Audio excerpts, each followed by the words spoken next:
When it comes to Apple Watches, I like to buy one and keep it for a really long time, and I just recently decided to retire my Series 4 because the battery wasn't lasting as long and it was getting kind of slow.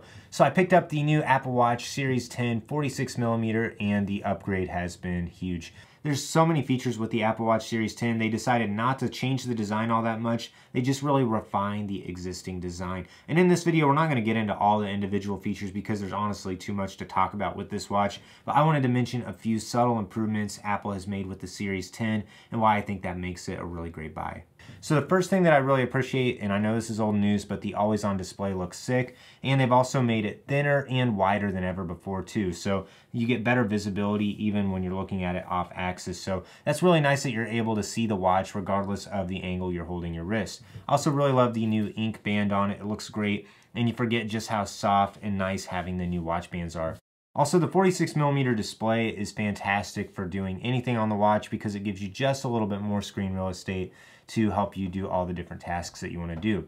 There's a couple of different materials and colors that are available for the bands and also the metal of the watch, so I recommend checking the links in the description and picking the watch that sounds the coolest to you. Also, the new black color that they came out with looks fantastic. They've never had a true black Apple Watch until just now, and it looks amazing. Just love how sleek and crisp it looks. Another thing I'm really appreciating about the Series 10 is the long battery life and the ability to fast charge on it. So with this watch, around 15 minutes of charging will give you about 8 hours of daily use, or if you charge it for 8 minutes, that can give you enough power to last about 8 hours for sleep tracking. So I've noticed I lose about 10 to 12% of the battery when I sleep, and then if you want to recharge it whenever you're just getting ready in the morning, it really doesn't take long to recharge it and get it topped up to the 100% battery life as well.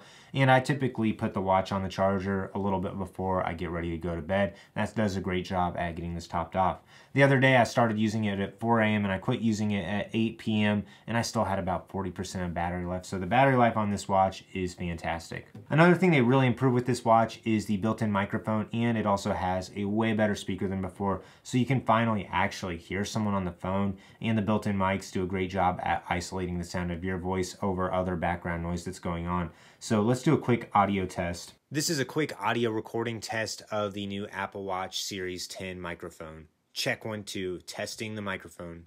Couple other thoughts on this watch. They have kept the same pricing that they've used for the longest of time now. You can get this either in the smaller 42mm size, which comes in at right about $400, and then there's the larger 46mm size, which I got, which comes in at $430.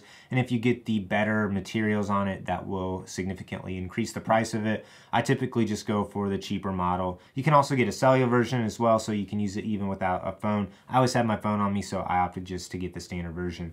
So overall, after using this watch for a few days, I'm really impressed with it. I love all the features they've done to make it the best Apple Watch ever aside from the Ultra. And I would argue most people really don't even need the Ultra because this watch has all of Apple's premium features. They've even added sleep apnea detection. There's just too many features to get through in the watch. I think the main way to decide if you should get this watch or not is first and foremost, look and see how your battery health is on your other watch. If your battery's not lasting you very long, this is going to be a great watch to get. Also, if you find yourself looking at it off axis a lot, you'll probably really appreciate the new screen on it. So I recommend it for the better visibility of the screen as well. And if you've had your watch for 3 or 4 years, then this is a no-brainer upgrade. If you have one of the last couple watches, the 8 or the 9, it's probably a pass. I'm not sure if the features are quite valuable enough to do the upgrade, but anything older from the 7, 6, 5, or 4, or even if you have an SE and you want to jump up a little bit in quality, then I highly recommend the Apple Watch Series 10. If you have any other questions about this watch, leave a comment down below. I'll do my best to answer them. Like this video, subscribe to my channel so you don't miss out on any upcoming content.